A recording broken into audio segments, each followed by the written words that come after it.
મારે અહીંયા એ વાતનો ઉલ્લેખ કરવો છે કે ઘર કોને કહેવાય અને મકાન કોને કહેવાય.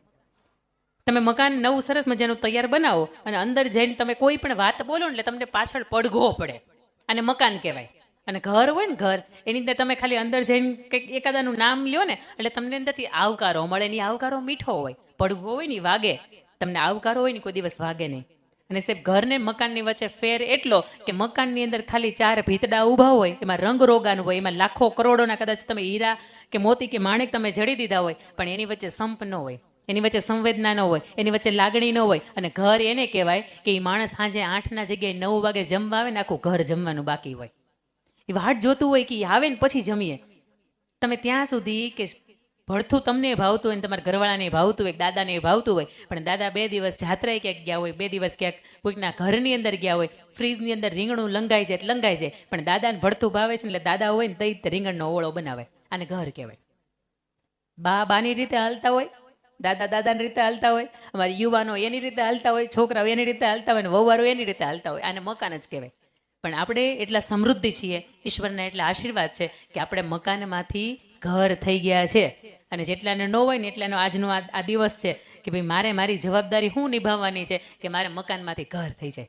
અને ઘર છે ને એમાં મજા છે, કારણ કે ઘર હોય ને એમાં બધા ગોઠવાઈ ગયા હોય, અને મકાન હોય ને અંદર કોઈ ગોઠવાઈ ન ગયું હોય. હવે મારે વાત તમને મૂળ ઉપર લઈ આવી છે કે ઘરની જે 4 દિવાલ છે, મેં તમને વાત કરી ને ત્યારે ઘરની પહેલી, બીજી, ત્રીજી ને ચોથી, આ ઘરની 4 દિવાલ એટલે કોણ? આની અંદર મારે પરિવાર ઉત્સવની આખી વાત કરવાની છે. અને આ જે વાત મારે કરવાની છે ને અહીંયા બેઠેલી દરેક વ્યક્તિને હવે લાગુ પડે છે.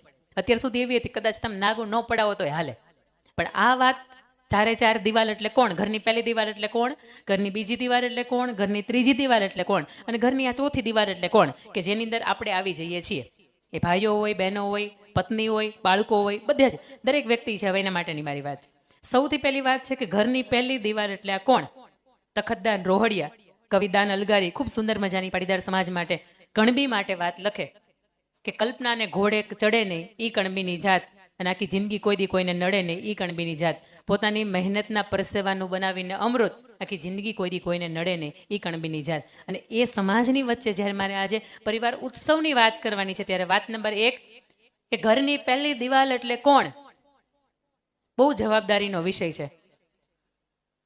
બહુ મજાનું 25 માળનું બિલ્ડિંગ હોય ને, એને તમે 2, 5, 15 ફૂટના પાયા ખોદો અને પછી ખડકી દો તો સંભાવના છે એ પડી જાય. માનો છો ને આ વાત? કે 25 ફૂટનું તમારે જેટલું 25 માળનું તમારે બિલ્ડિંગ બનાવવું હોય તો જેટલી ઊંચાઈ હોય ને એટલી એની ઊંડાઈ હોવી બહુ જરૂરી છે. જેટલું તમે બુર્જ ખલીફા છે તમને એમ લાગે ઓહો દુનિયાની કેવડી મોટી ઇમારત દુબઈની અંદર, પણ એ ઊંડાઈ પણ એની એટલી હોય. આજે તમે હું જ્યારે પરિવારની વાત લઈને બેસીએ છીએ ત્યારે મારે જે પણ વાત કરવી છે ને, તમને એમ થાય બેન પરિવારમાં રહેતા હશે, બેન રહેતા હશે ને જીવનમાં પહેલાં એવી રીતે ત્યાં વાતું કરે છે એમ. પણ સોશિયલ મીડિયાના માધ્યમથી જો આપ જોતા હશો તો આપને ખ્યાલ હશે કે છેલ્લા 10-12 વર્ષથી હું પણ 10 વ્યક્તિના સંયુક્ત પરિવારની અંદર રહું છું. સાહેબ રહું છું ને એટલા માટે અહીંથી બોલી શકાય. બાકી પરિવાર ઉત્સવની વાત કોઈ દુનિયાના કોઈ પુસ્તકની અંદર નથી લખી, આ અનુભવની વાતો છે. અને પરિવાર ઉત્સવની પહેલી દિવાલ, ઘરની પહેલી દિવાલ એટલે ઘરની અંદર જે મોભી છે, જે વ્યક્તિ કમાણી કરે છે અથવા તો ઘરનું જે સંચાલન કરે છે, આ વ્યક્તિ એટલે ઘરની પહેલી દિવાલ થાય. એમાં મોટો ભાઈ હોય તોય ભલે, એમાં નાનો ભાઈ હોય તોય ભલે, એમાં દાદા હોય તોય ભલે, ને એમાં આપણે હોય તોય ભલે. કેટલા બા અહીંયા બેઠા, ઘરની ચાવી અમારા હાથમાં છે, માથું ચોકરજો ને.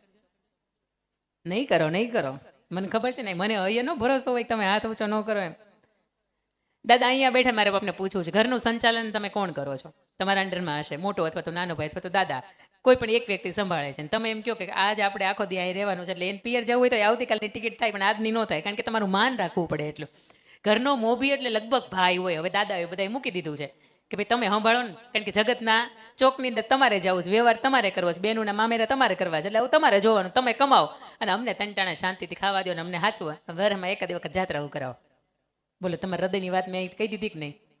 હા, જો આ બા બેઠા છે ને એને એમ થાય કે હા બેને બહુ સારી વાત કરી લ્યો. વરણની અંદર દીકરાને એક એટલું કહેતા જજો, એકાદી વખત 2-3 દિનની જાત્રા અમને કરાવજો. અને દીકરા બેઠા હોય તો સાંભળજો કે આખી જિંદગીમાં તમે શું કમાઈને જાઓ છો એનો સરવાળો માનશો ને તો કદાચ એમાં તમને લોસ મળશે. આવકની સામે કદાચ જાવક વધી જાય, પણ એ જાવકની અંદર કદાચ એવું આવશે કે બાને 3 દી જાત્રાએ મોકલ્યા હતા, કે બાને સૌરાષ્ટ્રની અંદર સોમનાથની અંદર હું લઈ ગયો હતો, કે એક વખત હિમાલયની અંદર કેદારનાથની અંદર હું લઈ ગયો હતો, કે પરિવારની સાથે અમે દ્વારકાના દર્શન કરવા ગયા હતા, ત્યાં અમે 15 કે 20, 25 હજાર વાપરી નાખ્યા. સાહેબ એ જે પલ્લું છે ને કદાચ માઇનસમાં બોલતું હશે ને તો ઈશ્વરના ચોપડા અંદર બહુ ભારે હશે, કારણ કે સંતાન તરીકે આપણે આપણા મા બાપને તીર્થની યાત્રા તો કરાવી શક્યા. ઘરની પહેલી દીવાર એટલે ભાઈ. ભાઈ કેવો હોય? કૃષ્ણ ભગવતની અંદર એવું કહે છે, શ્રીમદ ભગવદ્ ગીતા તમે વાંચી હોય તો એની અંદર કહે છે કે જે શ્રેષ્ઠ છે ને એની અંદર હું છું. શ્રેષ્ઠ પ્રાણી તો કે સિંહ છે, તો કે હું છું. શ્રેષ્ઠ વૃક્ષ તો કે વડલો, પીપળો, તો કે એની અંદર હું છું. તુલસી તો કે એની અંદર હું છું. જે શ્રેષ્ઠ છે ને એની અંદર હું છું. ભાઈ, સાચો ભાઈ કોને કહેવાય? ભાઈ તો તમારી મારી આંગણે હોય જ. આજે ભાઈ આખી દુનિયાનો હોય પણ ભાઈ ભાઈનો ન હોય. અને આ દાખલા તમારે જોવા હોય તો એક વખત ન્યૂઝપેપર વાંચજો, એની અંદર તમને દેખાશે. બે ભાઈઓના નાના મોટા ઝઘડા હોય અને વાત હોય ને તો એક શેઢા પૂરતી જ વાત હોય. ત્યારે મને એમ થાય કે શ્રેષ્ઠ ભાઈ જો ન બની શકીએ તો જીવનની અંદર બની હું શકીએ? દાદા, તમે તમારું ઘરનું સંચાલન કરો છો એટલે તમને ખબર છે તમારો ભાઈ નાનો છે કે મોટો તમારી સાથે? તમે પાછળ નથી, ભાઈ જ નથી. તમે સંચાલન કરો છો. સિદ્ધાર્થભાઈ, તમે એક જ ભાઈ કે એક જ ભાઈ? દાદા, તમે હવે સંતાનોને આપી દીધું હશે, બરોબર. આ ત્રણમાંથી એકાદો સંચાલન કરતો હશે ને, જો હારે ત્રણે રહેતા હશે. મોટો હશે એ ઘરનું સંચાલન કરતો હશે. તમે સમજો હવે મોટા ભાઈની જવાબદારીમાં શું આવે છે. અને શ્રેષ્ઠ ભાઈ કોને કહેવાય? આ વાત મારે તમને સમજાવી હોય ને તો મારે તમને રામાયણની અંદર પ્રવેશ કરાવવો પડે. આવો બધા ભેગા થઈને રામાયણની અંદર આપણે પ્રવેશ કરીએ. પ્રભુ શ્રી રામને 14 વર્ષનો વનવાસ મળે છે. માતા કૈકેયીના કહેવાથી 2 વરદાન માંગે કે મારે 14 વર્ષનો રામને વનવાસ આપવો છે અને મારા ભરતને સમયની માટે ગાદી આપવી છે. અને ત્યારે માતા કૈકેયીના વચન ઉપર દશરથ કરગરે કે નહીં, આવું દેવી ન માંગો. તમારે જોતી હોય તો હું બીજી અયોધ્યા લાવી દઉં. ભરતને તમારે રાજા બનાવો છે ને, બીજી અયોધ્યા લાવી દો, પણ તમે આ કામ ન કરો. અને ત્યારે દેવી એવું કહે છે કે મને આપો તો બસ આ 2 જ વસ્તુ આપો. અને ત્યારે પ્રભુ શ્રી રામને 14 વર્ષનો વનવાસ મળે. પ્રભુ શ્રી રામ તૈયાર થાય, જાય, વલકલ ધારણ કરે. એની સાથે માતા જાનકીજી અને ભાઈ લક્ષ્મણ સાથે જાય. અને 14 વર્ષના વનવાસ માટે એ જેવો વનની અંદર પ્રવેશ કરે ને એટલે વનદેવી એમનું સ્વાગત કરે. પ્રભુ આવો, અમે બહુ ભાગ્યશાળી છીએ, 14 વર્ષ સુધી અમે તમારા નિશ્રાની અંદર રહેવાના છીએ. પ્રભુ તમે કયો, અમે તમારી શું સેવા કરી શકીએ? વનદેવી પ્રભુ શ્રી રામને પૂછે છે. અને ત્યારે પ્રભુ શ્રી રામ એવું કહે છે કે દેવી, જો આપને અમારી કોઈ સેવા જ કરવી હોય ને તો તમે એવું કરો કે રસ્તામાં એમાં આવ્યા ને ત્યારે કાંટા બહુ વાગ્યા, રસ્તામાં બહુ કાંટા વાગ્યા છે, લોહી નીકળી જાય, વાગી જાય, ખૂંચી જાય. દેવીને વાગ્યા છે, જાનકીજીને વાગ્યા છે. તમે એવું કરો, જો દેવી તમારે અમારી કોઈ સેવા જ કરવી હોય તો તમે એક કાંટા છે ને એને ઉઠાવી લો. એટલે વનદેવી છે ને મરક હશે ને એવું કે પ્રભુ તમે 14 વર્ષ સુધી તો હવે એ રસ્તા ઉપર પાછા જવાના નથી, તો કેમ એવું કહો છો? 14 વર્ષની અંદર તમે જવાના નથી તો કાંટા ઉઠાવી લો, કેમ એવું કહો છો? એ કાંટા ક્યાંય ઉડી જશે કાલે, પણ તમે 14 વર્ષ પછી જ્યારે જાઓ ત્યારે તો હું ફૂલથી તમારો આ રસ્તો છે ને એને સજાવી દઈશ. નહીં દેવી, તમે કાંટા ઉઠાવી લો. અને ત્યારે એ વનદેવી એને પૂછે છે એનું કારણ આપો. અને ત્યારે પ્રભુ શ્રી રામ સુંદર મજાનું કારણ આપે છે કે 14 વર્ષનો વનવાસ આ રામને જ્યારે મળ્યો ને ત્યારે ભાઈ ભરત મામાને ઘેરે ગયો હતો. ભરતને ખબર નથી, શત્રુઘ્નની હારી મામાની ઘેરે મોજ મસ્તીના આનંદનો એ સમય પસાર કરે છે. એને ખબર નથી કે મારા ભાઈને આ 14 વર્ષનો વનવાસ મળ્યો છે. અને એને જ્યારે ખબર પડશે ને કે મારા ભાઈને 14 વર્ષનો વનવાસ મળ્યો છે ત્યારે એ ભાગતો, હાંફતો, દોડતો, પગની અંદર ચરણ પાદુકા પણ નહીં પહેરે. ભલે ને અત્યારે અયોધ્યાનો એ નરેશ છે પણ એને રથ લેવાનો પણ સમય નહીં રહે અને ભાગતો ને હાંફતો આવે. પ્રભુ શ્રી રામની એક સુંદર મજાની વાત જે તમારા મારા હૃદયની અંદર સ્પર્શી જાય. અને ત્યારે એવું કહે છે કે દેવી, કાંટા ઉઠાવવાનું એટલા માટે કહું છું કે આ 14 વર્ષના વનવાસ પછી અમે જાશું ત્યારે તો તમે ફૂલોની અમારી પથારી કરશો, પણ અત્યારે આ કાંટા મને વાગે ને એ પોસાય, પણ મારા ભરતને ન વાગવા જોઈએ. સાહેબ, આને ભાઈ કહેવાય, આને ભાઈ કહેવાય.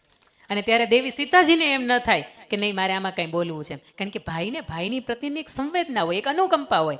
અને જ્યારે પાટીદાર સમાજનું આંગણું હોય સાહેબ, અને 1992ની અંદર જે વ્યક્તિને આપણે રાષ્ટ્રીય રત્ન, ભારત રત્ન તરીકે આપણે એને પુરસ્કાર આપ્યો, એવું અત્કેરું એક નામ કે જેની ઊંચાઈ ઉપર આખું વિશ્વ આજે ગર્જના કરતું હોય.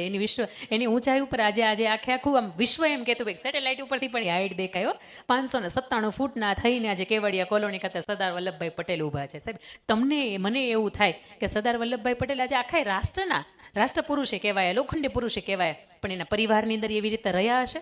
તમને મને સવાલ થાય. કોઈ પણ વ્યક્તિ પરિવાર ઉત્કર્ષની વાત કરતી હોય એટલે તમને એમ થાય કે વ્યક્તિ એના જીવનની અંદર એવી રીતે રહેતી હશે. ત્યારે પાટીદાર સમાજનું આંગણું હોય, સરદારને યાદ ન કરીએ તો એ કદાચ કાર્યક્રમ અધૂરો હોય ને, આવું મને અંદરથી લાગે.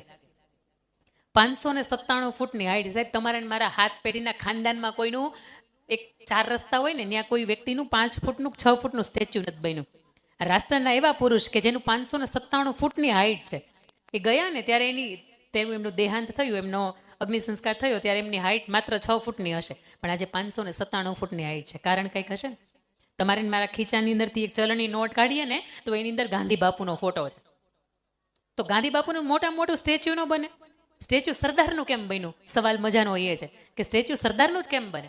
એ ગજવામાં ગયા ને ત્યારે એને ખીચાની અંદર 300 રૂપિયા નહોતા, આજે 3000 કરોડના ખર્ચે ઊભા છે. એનું કારણ એ છે કે એની ખાનદાની, એની ખુમારી, એની નીતિમત્તા અને એની ચરિત્ર બોલે છે. સાહેબ, એ તમને ને મને શીખવે છે કે સરદારના વંશજ તરીકે ચોક્કસ ગર્વ લઈ શકાય, પણ જીવનની અંદર જો આટલી પ્રામાણિકતા હોય ને તો, આટલી નીતિમત્તા હોય ને તો. સાહેબ, 33 વર્ષની વય હતી અને એ સમયની અંદર તો બીજા લગ્ન થતા.